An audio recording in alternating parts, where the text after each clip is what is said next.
Hi అండి, అందరికీ నమస్తే. నేను ఈరోజు చామగడ్డ పులుసు తయారు చేస్తున్నాను.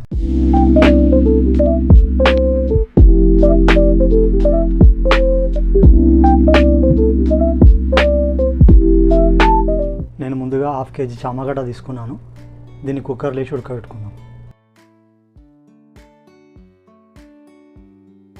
ముందుగా 3 ఆనియన్స్ ఇట్లా కట్ చేసుకొని ఫ్రై చేసుకోవాలి. ఈ ఆనియన్స్ ఇప్పుడు ఫ్రై అయింది. దీన్ని మిక్సీలో వేసుకుందాం. ఇప్పుడు కుక్కర్ పెట్టుకొని ఆయిల్ పోసుకుందాం. ఈ హోల్ గరం మసాలా వేసుకోవాలి. మిక్సీ పట్టినాం కదా, అది ఉల్లిగడ్డ పేస్ట్ ఇప్పుడు వేసుకుందాం. 1 స్పూన్ పసుపు వేసుకుందాం. 2 టమాటాలు, 5-6 పచ్చిమిరపకాయలు కలమాకు వేసుకోవాలి కట్ చేసి. 3 చెంచాల సాల్ట్ వేసుకోవాలి. కొద్దిగా వాటర్ పోసుకొని ఉడికించుకోవాలి. 2 చెంచాల కారం వేసుకుందాం. ఈ ఉడికించుకున్న చామగడ్డలు ఇప్పుడు వేసుకుందాం.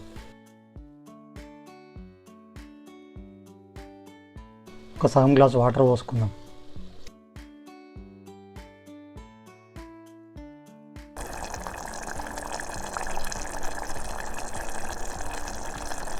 ఇప్పుడు చింతపండు రసం పోసుకుందాం. ఇప్పుడు కొద్దిగా కస్తూరి మేతి కూడా వేసుకోవాలి.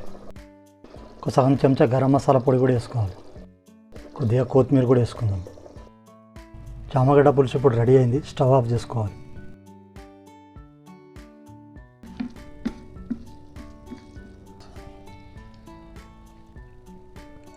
సూపర్ వచ్చింది. మీరు కూడా ఎట్లా చేసుకోండి, మంచి టేస్టీగా వస్తుంది.